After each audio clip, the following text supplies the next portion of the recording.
It's the most disrespectful thing a guest ever did in your home. When I was in my late teens, maybe 19, my dad invited his brother and his new mistress turned wife and her two brats to our house. We had two cats, but realistically they were my cats because I spent the most time with them, loved them, and took care of them. I didn't really fit into the conversation, being so young, so I hung in the living room while the older adults were in the kitchen. My uncle's new wife, I can't bring myself to call her aunt, kids were going nuts over my cats. They were two boys, 9 and 7, both with behavioral problems. They could not control themselves at all. They did not have manners or any regard for things that weren't theirs.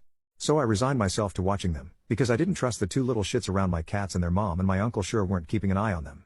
I even made sure to gently warn them, something along the lines of be nice and gentle, or you'll spook them. So these brats drug all the cat toys I had out and start going crazy trying to get reactions out of my cats.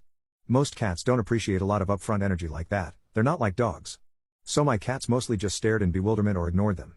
Then I watched one of these little shits reach out and slap my tortoiseshell cat across the head to get her to look at him.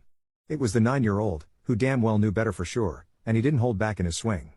My poor girl was bowled over by it. I was pissed AF.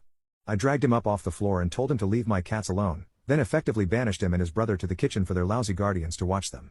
He's lucky I didn't smack him. I've never hit a kid, but that would be the thing that drove me to it. After that I made it clear to his parents that their kids weren't welcome at the house anymore. My mom and dad, who also weren't fans of the less than behaved brats, didn't dissuade me. A month later, the 9-year-old pulled the same harassment towards my grandmother's two cats.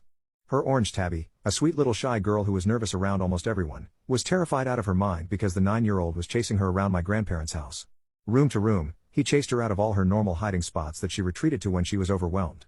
I've never seen that cat as scared as she was. So naturally, I stepped in because my grandmother was too nice to tell her new daughter-in-law's kids to settle the F down. He played outside after that.